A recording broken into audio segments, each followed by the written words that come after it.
Friends, कैसे हैं आप लोग। आज की इस पाठ्य योजना की वीडियो में एक बार फिर से बहुत बहुत स्वागत है आप सभी का। आज की हमारी पाठ्य योजना संख्या है 99 यानी कि 99। आप देख सकते हैं कि सबसे ऊपर पाठ्य योजना संख्या लिखी गई है, तो आपको सबसे ऊपर पाठ्य योजना संख्या लिखनी होती है। जितनी भी संख्या आपकी है 1 2 3 4 जितनी भी है उसको सबसे पहले लिखेंगे ऊपर। उसके बाद आपको विद्यालय का नाम लिखना है जिस विद्यालय में आप पाठ्य योजना पढ़ाने के लिए जाएंगे। उसके बाद आप देख सकते हैं हमारी आज की जो पाठ्य योजना है कक्षा 8 के लिए है। वर्ग है अ, विषय है सामाजिक विज्ञान का, उप विषय है नागरिक शास्त्र, कालांश है पंचम, अवधि है 40 मिनट की और दिनांक यहाँ पे डालना होता है जिससे ये पता चलता है कि आप पाठ्य योजना किस दिन विद्यालय में पढ़ाने के लिए गए थे। उसके बाद देख सकते हैं प्रकरण है हमारा आज का मौलिक अधिकार। ये कक्षा 8 के चैप्टर 12 का ये पाठ है। उसके बाद सामान्य उद्देश्य लिखते हैं। सामान्य उद्देश्य में आप अपने विषय और उप विषय को पढ़ाने से बच्चों में किन किन चीज़ों का विकास करना चाहते हैं उसके बारे में सामान्य उद्देश्य में पॉइंट वाइज लिखना होता है। इसमें आप मिनिमम 4 से 5 पॉइंट लिख सकते हैं और मैक्सिमम 8 से 10 पॉइंट इसमें लिखा जा सकता है। तो देखते हैं पहला सामान्य उद्देश्य का पॉइंट क्या है।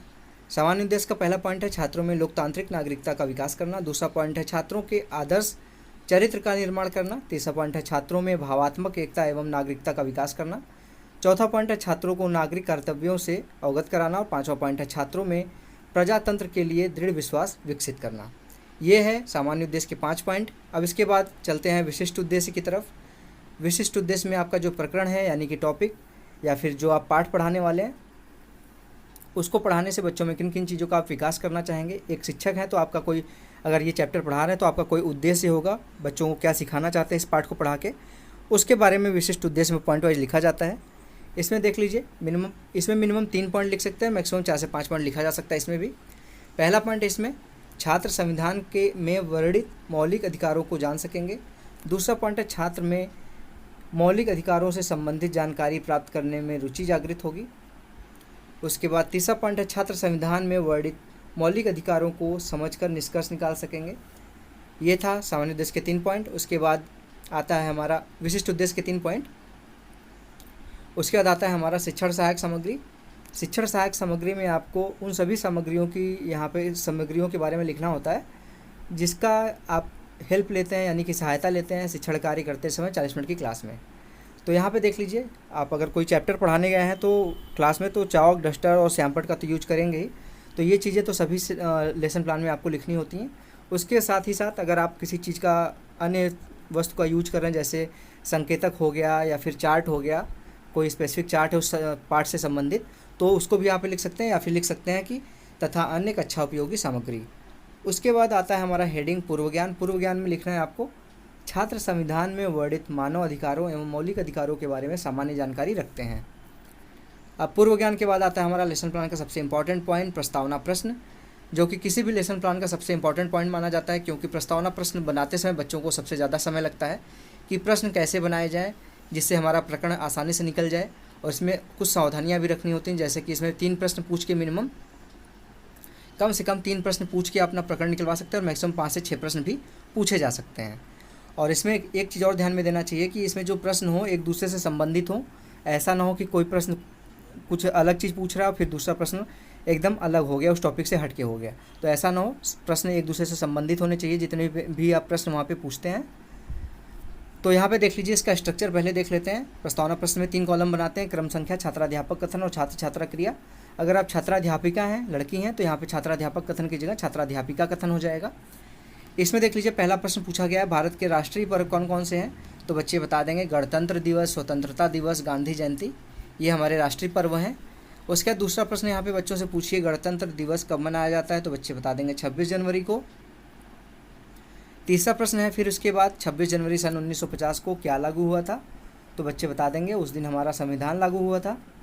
चौथा प्रश्न है संविधान में नागरिकों को अधिकार कहाँ लिखे गए हैं, जो नागरिकों के अधिकार हैं वह संविधान है जो उसमें कहाँ लिखे गए हैं, ये पूछेंगे तो बच्चे बता देंगे मौलिक अधिकारों में।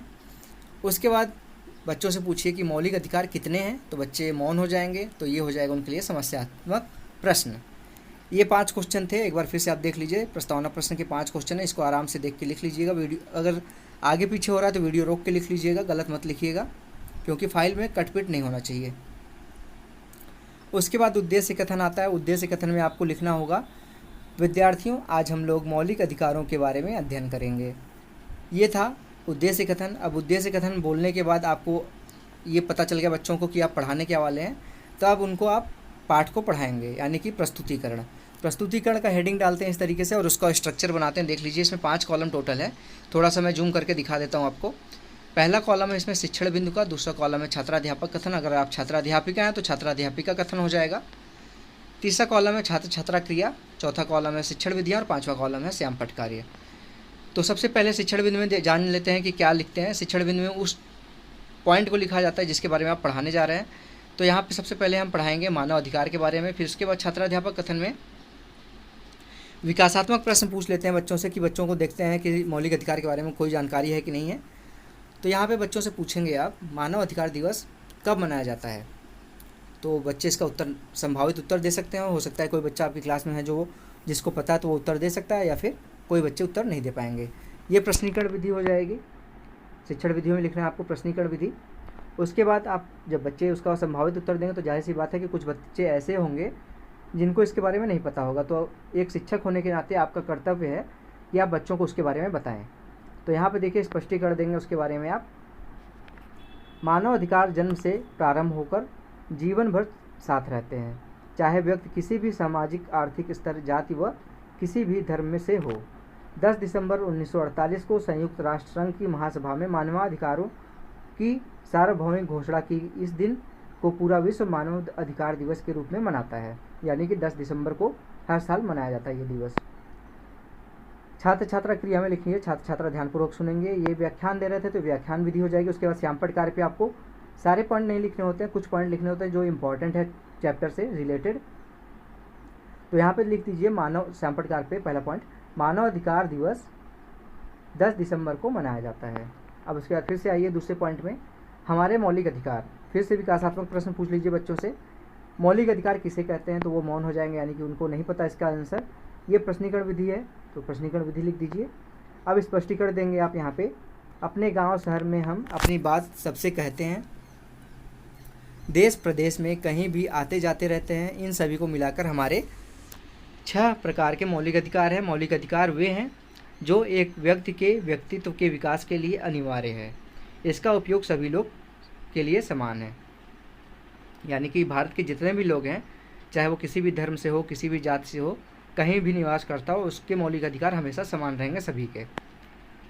छात्र छात्रा क्रिया में लिखना है आपको, छात्र छात्रा ध्यानपूर्वक सुनेंगे। ये भी व्याख्यान विधि थी, व्याख्यान दे रहे थे आप, तो ये भी व्याख्यान विधि लिख दीजिए इसको भी। उसके बाद श्यामपट्ट कार्य पे लिखना है आपको मौलिक अधिकार। उसके बाद जितने मौलिक अधिकार होते हैं उसके बारे में यहाँ पे आप बताएंगे। समानता का अधिकार पहला है, शोषण के विरुद्ध अधिकार दूसरा है, धार्मिक स्वतंत्रता का अधिकार तीसरा है, चौथा है स्वतंत्रता का अधिकार। धार्मिक स्वतंत्रता अलग है। धार्मिक स्वतंत्रता मतलब कि आप किसी भी धर्म की पूजा कर सकते हैं, किसी भी धर्म को मान सकते हैं, इसमें स्वतंत्रता है। और स्वतंत्रता मतलब किसी भी कार्य को करने में आप स्वतंत्र हैं। पांचवा है संस्कृति एवं शिक्षा संबंधित अधिकार और छठवां है संवैधानिक उपचारों का अधिकार। अब इसके बाद देखते हैं दोस्तों, इसके आगे का जो प्रस्तुतिकरण उसको भी देख लेते हैं। थोड़ा सा जूम कर देता हूँ जिससे आपको आराम से दिखे। अब तीसरा पॉइंट है शिक्षण बिंदु में संविधान भाग 3। संविधान भाग 3 में मतलब इसके बारे में आपको बताना है, छात्राध्यापक को बताना है। तो इसके बारे में भी विकासात्मक प्रश्न पूछ लेने एक, ये तीसरा विकासात्मक प्रश्न है। अभी तक 2 पूछ चुके हैं हम, ये तीसरा है। संविधान के किस भाग में मौलिक अधिकारों की व्याख्या की गई है, इसके बारे में भी बच्चे संभावित उत्तर देंगे, तो ये भी प्रश्नीकरण विधि हो जाएगी। उसके बाद आप इसके बारे में स्पष्टीकरण देंगे। संविधान के भाग 3 में अनुच्छेद 12 से 35 तक मौलिक अधिकारों की व्याख्या की गई है। ये अधिकार न्याय संगत हैं। भारतीय संविधान मौलिक अधिकारों की गारंटी लेता है। अनुच्छेद 12 से लेकर 35 तक कुल 6 मौलिक अधिकार हैं। मूल संविधान में 7 मौलिक अधिकार थे, लेकिन 1978 में 44वें संविधान संशोधन द्वारा संपत्ति के अधिकार को हटा दिया गया, जिससे अब 6 मौलिक अधिकार बचे हैं। इसके सामने लिख दीजिए आप, छात्र छात्रा ध्यानपूर्वक सुनेंगे। ये भी व्याख्यान विधि थी, तो व्याख्यान विधि लिख दीजिए। उसके बाद श्यामपट्ट कार्य पे लिखना है आपको, संविधान के भाग 3 में अनुच्छेद 12 से 35 तक मौलिक अधिकार मौजूद हैं। ये हो जाएगा पूरा प्रस्तुतिकरण। अभी ये पूरा प्रस्तुतिकरण कंप्लीट हो गया। अब प्रस्तुतिकरण के बाद हम चलते हैं अपने पुनरावृत्ति के प्रश्न पे। पुनरावृत्ति के प्रश्न में यहाँ पे हम बच्चों से प्रश्न पूछते हैं, मिनिमम 1 से 2 प्रश्न पूछ सकते हैं और मैक्सिमम 3 से 4 प्रश्न इसमें भी पूछा जा सकता है। इसमें बच्चों का ध्यान 40 मिनट की क्लास है, तो बच्चों का ध्यान कभी न कभी कुछ बच्चों का ध्यान ऐसा ज़रूर होगा कि उनका ध्यान भटकेगा। और एक अच्छे शिक्षक की यही निशानी होती है कि जब उनका ध्यान भटकने लगे, बच्चों का ध्यान पढ़ाई की तरफ ना लगे, तो कुछ प्रश्न पूछ लें बच्चों से, जिससे कोई भी बच्चा अगर इधर उधर कहीं भी ध्यान उसका गया है या फिर कहीं देख रहा है, बातचीत कर रहा है, तो वो आपके प्रश्न की तरफ आकर्षित होगा और जिससे वो पढ़ाई की तरफ वापस मन लगाएगा।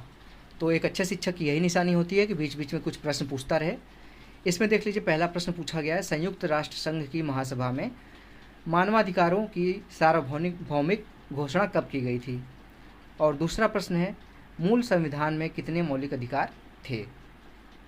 तो अभी जस्ट मैंने आपके प्रस्तुतिकरण में आपको बताया कि मूल संविधान में 7 थे मौलिक अधिकार, जिसमें से संपत्ति के अधिकार को हटा लिया गया। उसके बाद 6 बचे इस समय। उसके बाद आता है मूल्यांकन प्रश्न। मूल्यांकन के प्रश्न में शिक्षक अपना मूल्यांकन करता है कि उसने जो 40 मिनट की क्लास में पढ़ाया है वो बच्चों को कितने अच्छे तरीके से समझ में आया है, वो उसका ये मूल्यांकन करता है। अगर वो अच्छी तरीके से पढ़ाया होगा बच्चों को, तो बच्चों को सारी चीज़ें समझ में आई होंगी। और अगर उसके पढ़ाने का तरीका अच्छा नहीं है, तो जाहिर सी बात है कि ज़्यादातर बच्चों को उसके चीज़ों को जो समझाने की कोशिश की है शिक्षक ने, वो नहीं समझ पाए होंगे बच्चे। तो अगर प्रश्नों का उत्तर देते हैं बच्चे, तो जाहिर सी बात है कि वो समझ चुके हैं। अगर प्रश्नों का उत्तर नहीं दे पाते हैं सभी बच्चे, तो जाहिर सी बात है कि वो अच्छे से नहीं समझ पाए हैं। तो यहाँ पे एक अच्छे शिक्षक की यही निशानी है कि वो अच्छे तरीके से पढ़ाए, बच्चों के सभी बच्चों के लेवल को समझ के पढ़ाए। ये नहीं कि कोई बच्चा तेज़ है तो उसी के लेवल से पढ़ाता रहे और जो क्लास में थोड़ा कमज़ोर बच्चा है वो पीछे छूट जाए। तो एक अच्छे शिक्षक की यही निशानी होती है कि सभी छात्रों को साथ में लेके चले। तो यहाँ पे भी आप मिनिमम 1 से 2 प्रश्न पूछ सकते हैं, मैक्सिमम 3 से 4 प्रश्न इसमें भी पूछा जा सकता है। पहला प्रश्न देख लीजिए, इसमें मानवाधिकार दिवस कब मनाया जाता है। और दूसरा इसमें प्रश्न है, मौलिक अधिकारों की गारंटी कौन देता है। मूल्यांकन के प्रश्न के बाद आता है हमारा गृह कार्य। गृह कार्य को इंग्लिश में कहते हैं हम होमवर्क, जो कि घर से करके लाने के लिए दिया जाता है कार्य। इसमें आप 1 से 2 प्रश्न दे सकते हैं बच्चों को घर से करके लाने के लिए। अगर बड़ा प्रश्न है तो एक काफ़ी प्रश्न है। इसमें देख लीजिए, दिया गया है कार्य, छात्र घर से सभी मौलिक अधिकारों के बारे में लिखकर लाएंगे। तो ये हो जाएगा, गृह कार्य भी समाप्त यहाँ पे। और पाठ योजना गृह कार्य समाप्त होने के साथ ही हमारा पाठ योजना यहाँ पे समाप्त होता है। आशा करता हूँ आपको आज की पाठ योजना पसंद आई होगी। काफ़ी लोग मुझसे कमेंट बॉक्स में कह रहे थे कि मौलिक अधिकारों पे मैं पाठ योजना बनाऊँ, तो आप लोगों के लिए मैंने पाठ योजना बना दिया है। आप इसको ज़रूर देखिए। और वीडियो को जब आपको लगे कि वीडियो आगे पीछे जा रही है, आप लिखने में स्लो मतलब लिख नहीं पा रहे उतनी तेज़ी से, तो वीडियो को रोक लिया करिए। उसके बाद लिखने के बाद फिर से वीडियो को प्ले कर दिया करिए। गलती मत किया करिए। गलती करने से ये होता है कि आप गलती करेंगे और फाइल में कटपिट हो जाएगा, जिससे जब आपकी फ़ाइल चेक करने वाला देखेगा आपकी फ़ाइल, तो उसको अच्छा नहीं लगेगा, एक अच्छा इम्पैक्ट नहीं डालेगा उसके ऊपर। तो आप फाइल में कटपिट बिल्कुल मत करिएगा। कोशिश करिए कि पूरी आपकी फ़ाइल बिना कटपिट के हो, एक भी कटपिट ना हो फाइल में। ऐसे ही लेसन प्लान के लिए आप रोशन की क्लास यूट्यूब चैनल से जुड़े रहें। अगर आपको किसी भी लेसन प्लान की ज़रूरत है तो मुझे कमेंट बॉक्स में बताया करिए, या फिर मेरे फेसबुक पेज रोशन की क्लास फेसबुक पेज पे जाइए, वहाँ पे भी मैसेज कर सकते हैं मुझे, या फिर यहाँ पे भी किसी वीडियो के नीचे कमेंट कर सकते हैं। मैं कमेंट का रिप्लाई तुरंत देने की कोशिश करता हूँ। और अगर आप लोगों को पाठ्य योजना की ज़रूरत है तो प्लीज़ मुझे कक्षा और प्रकरण, यानी कि टॉपिक या चैप्टर जो भी है, कक्षा के साथ, विषय के साथ बताया करिए, जिससे मैं आप लोगों की पाठ्य योजना और जल्दी से जल्दी बना सकूँ, जिससे मुझे उस चीज़ को सर्च करने में टाइम ना लगे। और अगर आपको आज की पाठ्य योजना पसंद आई तो प्लीज़ इस वीडियो को लाइक कर दीजिएगा दोस्तों। और अभी तक रोशन की क्लास यूट्यूब चैनल पे नए हैं, सब्सक्राइब नहीं किए हैं, तो नीचे लाल कलर का सब्सक्राइब बटन होगा, उस पर क्लिक करके सब्सक्राइब कर दीजिए। तो दोस्तों मिलते हैं नेक्स्ट वीडियो में, तब तक के लिए आप लोगों का बहुत बहुत धन्यवाद। जय हिंद, वंदे मातरम।